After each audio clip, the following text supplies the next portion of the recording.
Hello and welcome to the instalment of the Wyfutbol podcast with me, Michael Dryden and Etches Adokru.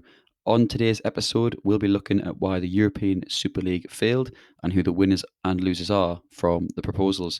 Before we start, please follow us on Twitter at Yfootball_ and subscribe with us on Apple Podcasts, Spotify, Acast, and YouTube. Good afternoon, Etches. How are you doing? Yeah, fine, thanks, mate. How are your trainers? My trainers aren't good. Just a bit of context. Yeah, I got a little bit merry yesterday, and when ordering food, spilled sweet chili sauce all over some brand new white trainers. Just a bit of context there. And I think it's important to add as well that Dryden has a very poor wardrobe. So for him to have bought new shoes, and to ruin them straight away is honestly a travesty. So I'm very sorry that happened to you, mate. But it was very funny to watch. A very poor wardrobe. Get that on my gravestone. Great man, poor wardrobe. I'll take that. I'll take that. But yeah, no, I think obviously today's episode is mostly about the failed European Super League. Spoiler. Yeah, No longer absolutely. no longer exists. If you've been under a cave for the past 2 weeks or week, the European Super League came and went very quickly. I think the maddest thing about it is obviously, last Sunday we had this big confirmation from the 12 clubs saying that, oh, we're going to form this new league and, it's going to be 15 and 5 more are going to be added and all of basically the mechanics about how it would work. Then in a miraculous 72 hours, 48 Yeah. hours, teams started withdrawing, which led to essentially all of the big six from England. So Liverpool, Man United, Chelsea, Man City, Tottenham and Arsenal withdrawing. Then I think after that you had a few more teams. I think Atletico, AC Milan, and Inter Milan, I believe, also withdrew. Mm, So yeah. which was really a crazy period of time. One, the fact that it erupted in the first place, which we'll go onto a bit later on, but mostly as well about how quickly these teams kind of withdrew. The most noticeable thing or absence was the lack of presence from German sides. Because we before another alert for you guys, we did an episode on this back in August. Back Mm, then absolutely. we looked into all of the sides involved, and Bayern Munich actually were involved in it, but they were said to be at the time uncomfortable with doing a league against the wishes of UEFA, which could make sense as to why they went in at this time. Mm. And Hans Joachim Watzke, Dortmund, basically said that he'll never do a Super League. So, he's still involved with the club, so you can see why he wouldn't join as well. And for clubs like PSG, it's just a massive mystery. Yeah, it's a As huge to mystery with PSG. They're seen as the bad guys, aren't they, in football, like, away yeah, from this. Um, so yeah, it's no, bizarre. it is a mad one, but I think we'll come to PSG a little bit later on as to why they didn't join. Yeah, definitely. I think one thing that perhaps hasn't been discussed too much is kind of this almost like formal element to it.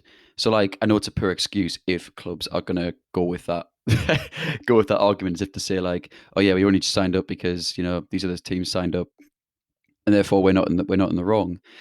But if you imagine being one of those clubs and like the bigger clubs, i.e. in Europe, i.e. Manchester United, Juve, Real, for example, are all signing up and championing the Super League, then it's either you do it as well, you back it as well, or you don't, and you might end up, if it actually went ahead, then you might end up, but you're obviously missing the party, aren't you? And missing the benefits that come from it. So it hasn't really been mentioned too much, and I could see it being a factor for some of these clubs involved. I think people have looked at like Atletico Madrid Mm. as an example because they are historically seen as like the Madrid's working man's team Yeah, opposed to kind of the royalist Real Madrid, yeah. and say, well, how much are they really for the working man when they joined this project? But I feel there might be a bit of a bit of a formal element involved, which might have drawn a lot of these clubs to actually um, sign up for the proposals. I mean, one of the most important things to reiterate to anyone listening and to anyone that sees this pod is clubs do not care about the fans.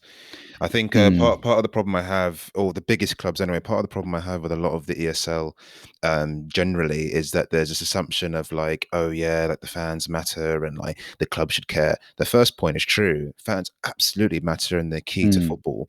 yeah. But I think a lot of fans are deluded. Like you look at why would a good example is you won't drag on too much before we got other points to discuss. Why would you tell me right now? Why would the Glazers care about me watching Man United? And why? And Mm, why should they? if you're letting foreigners into these clubs, then they can do what they want. And that's not Yeah, to say, oh, there can't be foreign investment, and oh, look at Roman Abramovich. Yeah, that's brilliant. Like, he supports Chelsea, but there's this general assumption like these clubs are meant to care about the fans, and they should. But football has moved on so past that now, where these are just huge, huge organizations, and unfortunately, for me, it's all about the profits. yeah, absolutely. And you look at why these owners invest in the first place. Like, I mean, they might be football fans. They might be big soccer fans. Pick up the Glazers. They might have looked at the Premier League and thought, yeah, this is really good. I really enjoy the sport, and I'm going to get involved. The more likely reason is that they saw it as an investment opportunity. Mm. There's huge reward in football, but there's also huge risk, as we've seen. Obviously, you can get relegated in a lot of European leagues in the US, and in a number of sports in the US, you can't get relegated. So the rewards there. So there's almost this point that they've take Fenway Sports Group, for example. They've come to Liverpool, they've come to England, they've invested money, they have benefited hugely from the current structure. And you think about when pre-club, before they came in, um, what happens if a Super League had been touted then and they weren't invited? They would just Yeah, strongly opposed it. And yeah. they've benefit from the reward that has come from basically the current status quo, and now champion this Super League. And they also championed the Project Big Picture, which almost seems like a lifetime ago, but was basically the Premier League trying to take more control, and again reduce the risk. But you can't have it both ways. So No, you can't. I find it I just find it horrific, really, the plans. No, I completely agree with you. And moving on, we kind of move on to the really big point, which is why did it fail? Now, researching this pod, I think one of the things I realized was that no one really knows the answer. You Google Mm. it and you'll read loads of articles from loads of companies, loads of podcasts, all with the title of Why Did European Super League Fail? Even this pod might have that as a title, or it will do. But it's an extremely difficult point to answer because I think it's so complex. I've had debates with you about it. I've had debates with my friends, my dad, etc. And I think there's multiple reasons why. I think the greed and arrogance of these huge, massive organizations and their owners, they underestimate the backlash of fans across the country. Mm. But I think it's naive to say that because a couple of fans rocked up outside Stamford Bridge and Frank Lampard is rumored to be in the crowd, that Yeah, like Roman saw him and thought, "Oh God, Lampard's there!" Like, I have to pull out of the ESL. I don't think that's the yeah. The case guy, at the all. guy he sacked, the guy he sacked months ago. I don't think that's the case at all. Social media accounts on Wolves, Southampton, West Ham, all criticizing the ESL. I don't think that's the reason, or that I don't think that's the main reason. I think the reason why City and Chelsea got cold feet, as they were the two to be rumored to be withdrawing first. I think Chelsea did withdraw first. Was that I think they seemed ill prepared for the revolt, which is one, and backtracked. But Mm. also the reason why they weren't one of the main organizers says a lot more than it actually people are giving credit to, and that is they have the least to gain. I think the Yeah. bulk of the clubs in ESL fall into a few categories. They either have ridiculous debt, so Barca and Real. They aren't competitive, so Arsenal are abysmal, Tottenham aren't very good, and others like want to dominate Europe and need extra cash to do so, and also have debt. So I'm thinking of Juventus with the expensive mistake in Cristiano Ronaldo, and Inter Milan as well. Chelsea and City are the so-called new money guys, right? Where Mm. they're the people that 10 years ago, or Chelsea's was 15, 16 years ago, people are complaining and crying that these guys are coming in with their money bags, changing football. And I think now that they're on the other side and they've now been accepted to this big round table, they don't need the ESL as much as people like AC Milan or Arsenal, because I think the fear for these ESL club sides is being left behind. And I think the Mm. clubs that are pushing that cart to leave teams behind are your Cities, are your Chelseas, are your Bayerns. And I think Yeah. it's people like Arsenal who are holding on by the coattail, trying to keep up. And that's what the ESL would have given them. It would have given them this extra influx of cash where they're protected and they can grow just as much as everyone else and get a piece of the pie, so to speak. We've kind of celebrated the fall of the ESL, but football's just closed off anyway. And Yeah. I mentioned this countless times to the point where I should be banned from saying it on different pods, different episodes. I could be talking about my Sunday roast and I'll still mention it. And it's just that football's so predictable. You can go read the Champions League winners from the 80s and early 90s. You've got teams like Red Star Belgrade, Hamburg, Yeah. Villa, Benfica, Porto in those around that time. You look at the Champions League post 2000, really got Porto as the anomaly in 2004, and it's the usual suspects: United, Mm. Madrid, Barca, Bayern, Yeah, Chelsea, City are a missing link, and PSG. But who else are we going to see? There are some yeah, finalists that have lost: Tottenham, Juventus, Dortmund. mm. But generally speaking, we've got the German champions who have been congratulated by the German FA for not joining Yeah, ESL. Oh, fantastic! Well, this is the same side that's wrapped up your league in the yeah. last eight Completely to nine agree. years.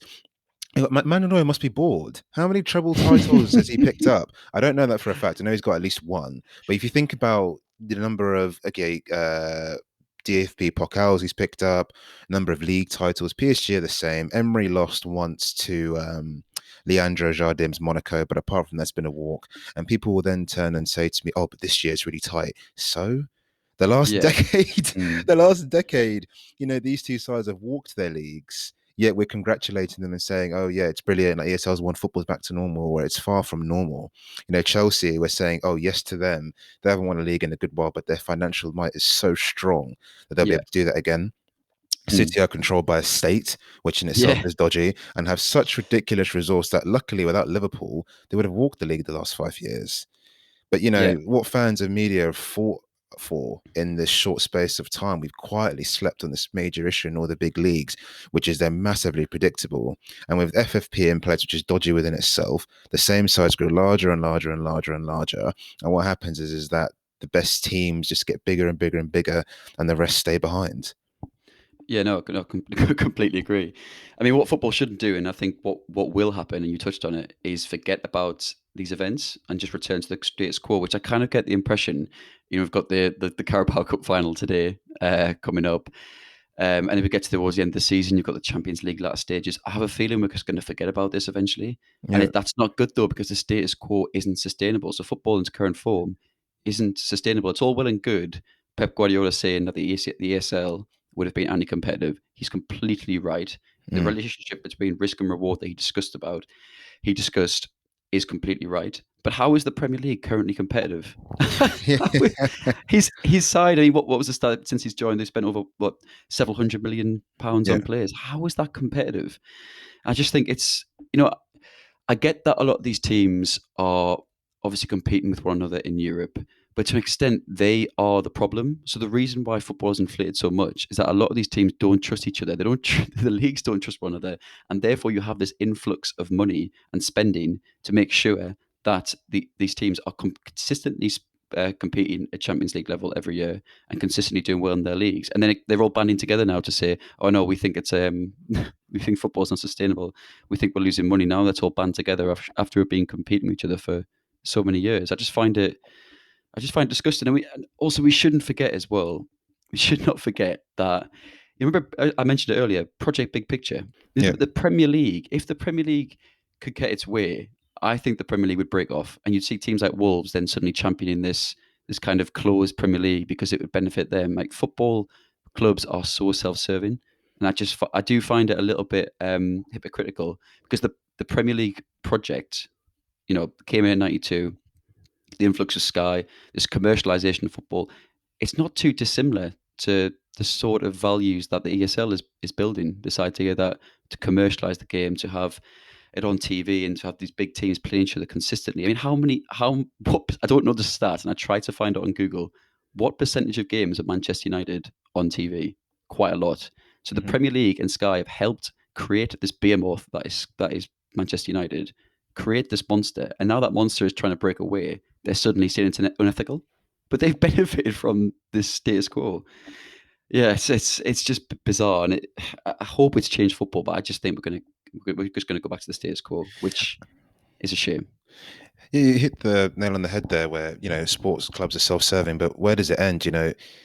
Even the media and the fans. So, for example, which really made me laugh about the ESL is the Athletic are being like, "How bad is the European Super League?" And They are the Super yeah, League of media. yeah, exactly. And you're getting Gary Neville being like, "I'd never work with the European Super League." It's like, what do you not understand? I'm paying you, the Athletic. Yes, I'm paying you £60, whatever it is a year, for subscription media. What you've gone and done is you've taken David Ornstein, who was free.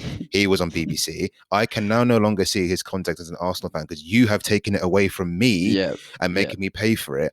Gary Neville, no one can watch your TV for free.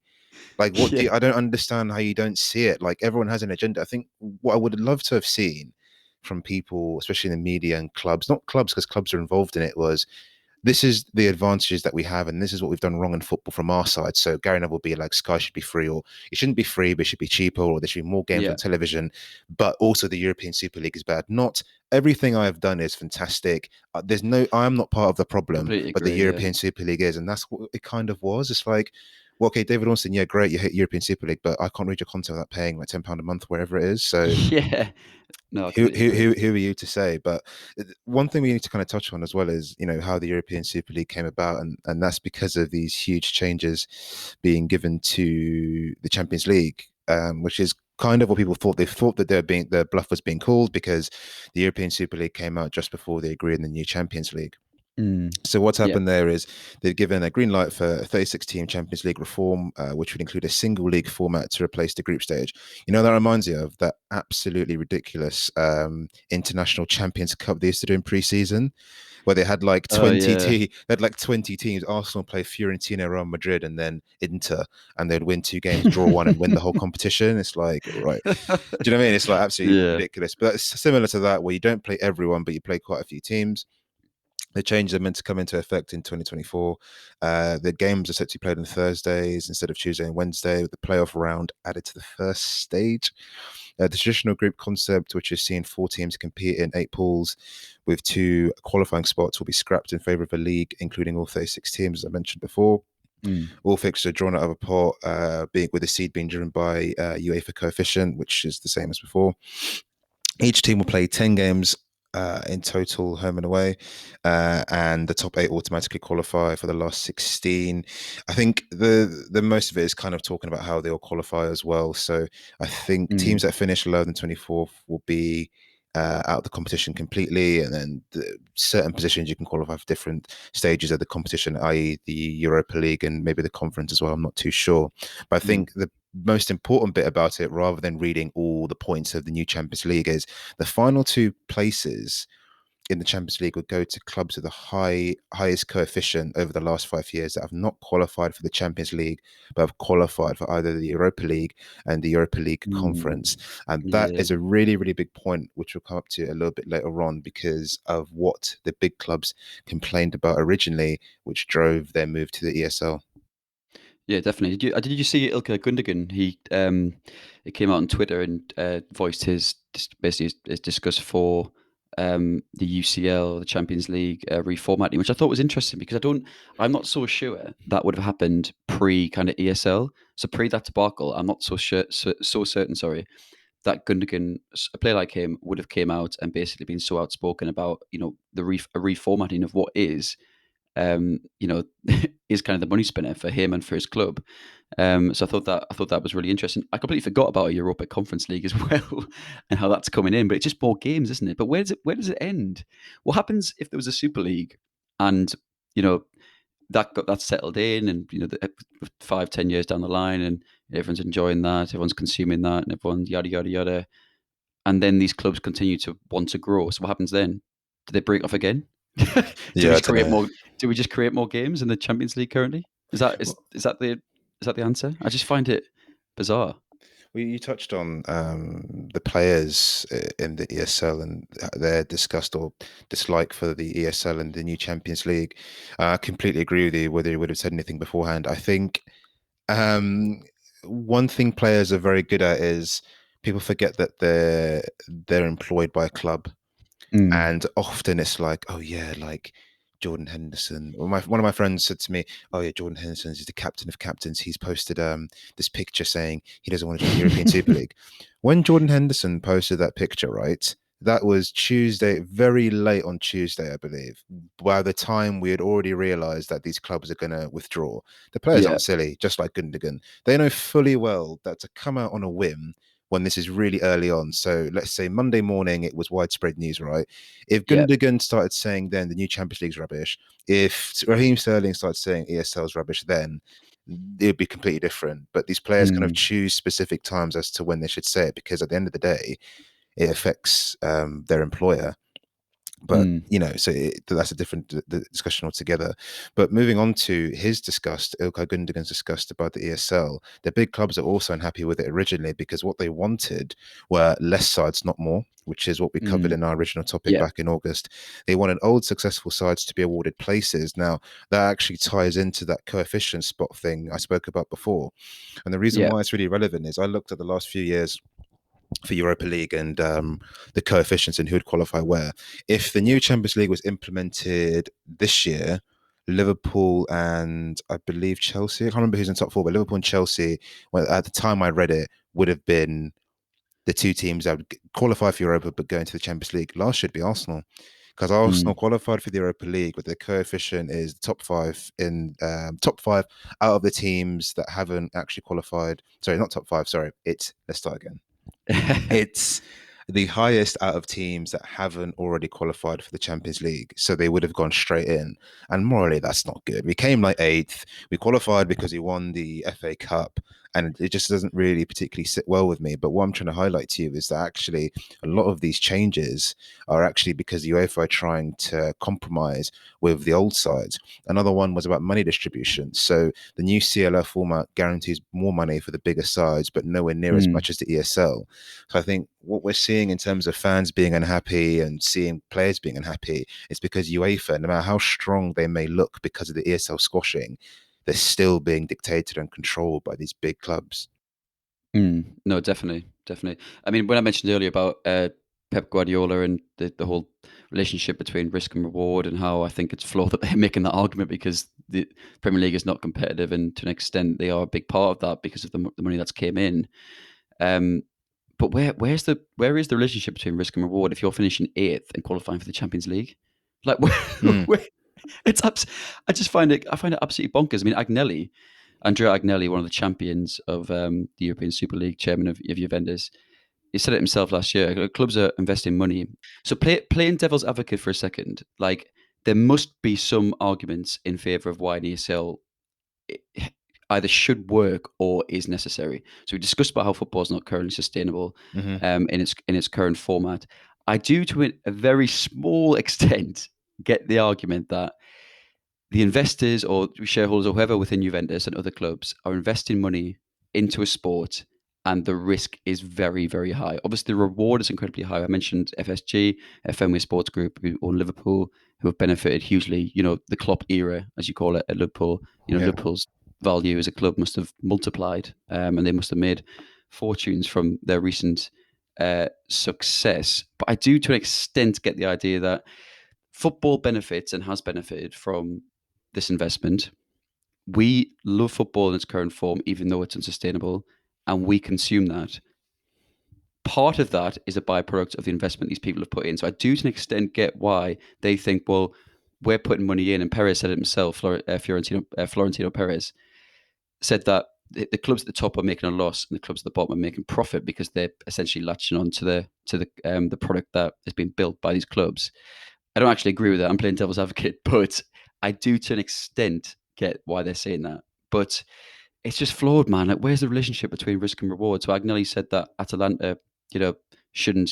He didn't agree with Atalanta being part of the Champions League because they historically haven't been in the competition. Well, they finished in the top four. They deserved it. They qualified. Yeah. How can you say that? That's why people love sport. They love opportunity and opportunistic clubs. And how can you say they don't deserve to be there when they finished in the qualification places? I just find it absolutely bizarre. But I mean, as a summary to that, we do slate Juve, for example, and Agnelli because of the ESL, and they're a major part of that. But hmm we also love Cristiano Ronaldo, and they pay his wages. So it's the point I'm trying to get at. There is a point that whilst money in the game is to an extent ruining it, it's also part of what has made the sport what it is today, and we enjoy that. No, I completely agree with you to an extent. Yeah, I think these clubs do. Alan Sugar once said, we did a pod on it ages ago, that when he was in charge of Tottenham, you can't run Tottenham like a normal business because football doesn't work that way. And Mm, that's the whole point, right? Clubs are saying Arsenal have to spend 200 million this summer to get anywhere. Okay, what happens if they don't? mm, Then what do they then do? You keep investing and investing and investing until it works. That's essentially what City do. But clubs don't actually, not many clubs, very few, I'm talking three or four clubs, have the money to do so. Bayern have the luxury of saying to any young talent in their country, don't sign your contract, we'll pick you up for free. Yeah. PSG have unlimited resources. Chelsea and City have unlimited resources. Liverpool are probably the example where they've structured themselves quite well and tried to now spend within their means. But originally, it was all a big gamble. Mm. They're buying players for 30, 40 million, and now they've increased it even further. But because they've managed to actually deliver, but that's what I'm saying. Imagine if they didn't. So they beat Arsenal for the top four with, I think they had Mane at the time. Imagine if they didn't. They then say, okay, Mm. well, we have to invest even more to potentially get there, and the risk becomes higher and higher and higher and higher. So I do completely agree with it. And kind of to look at it, to taking away from all of this, and there's a lot of points to kind of go on about. I think what's really gripped me about this whole saga is how many parties away from football have really seemed to care and been interested. Boris Johnson got really involved in James Corden. It's like, what? Like to hear the Mm. Prime Minister, like obviously this pod isn't political, but to hear the Prime Minister discuss football in Yeah. particular so quickly as well is actually mad. And for James Corden to go on the Saturday night, wherever the Late Late Show, wherever he's on, which is an American audience who probably don't actually care that much for the ESL. Obviously, some will. Yeah. I know they're American fans, but I wouldn't have said it's the biggest sport for them over there. I think it's mad. And you're hearing Mm. Patrick Bamford summing up saying, it's crazy how much uproar there is when money's involved. But, the shade we have over some issues in our game in terms of equality and race are silenced. Yeah. Imagine Yeah. now Definitely. we had the scenario where Rudiger actually last year got racially abused in the game, and Boris Johnson came out and said, "Oh, we need to put more regulations in place for racism." It would change so much, but it's not Mm. the same. I think what's more fascinating in terms of the government here is that in our world, right, everything, greed from organizations cripples so many people, whether it's housing, transport, legal system, because that's what capitalism does to an extent. Whether you're pro it or for it, that's kind of what tends to happen is those at the bottom end of the scales are hard done by because they don't have the money to Mm. do so. So what I find really interesting about this is we've got Boris Johnson piping up for, the keeping football away from the ESL. But this capitalist attempt is something which he should align with, which is Mm. quite mad. So the government are, get a big red cross from me on this because of how they are generally in our society. But moving on to FIFA and UEFA, they're now the good guys. Why? The two governing And the Premier League. and the Premier Yeah, and the League, Premier League. they're Yeah. not good guys. The two governing bodies have been riddled with corruption. We've discussed that before with the Qatar World Cup, which has led Yeah. to many unethical deaths in terrible conditions. We've had Platini, Sepp Blatter have been disgraced.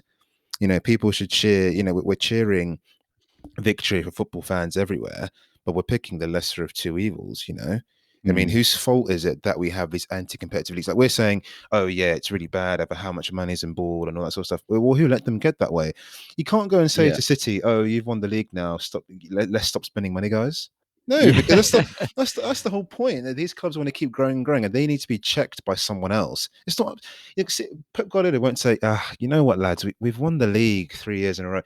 Kevin De Bruyne, you're going to go to Bournemouth now because we don't need you anymore. We want Bournemouth to be Yeah. better, so we're going to sell you so they have a chance. No way. It's never gonna happen. They're going to keep growing and growing and growing because what benefits Yeah. them.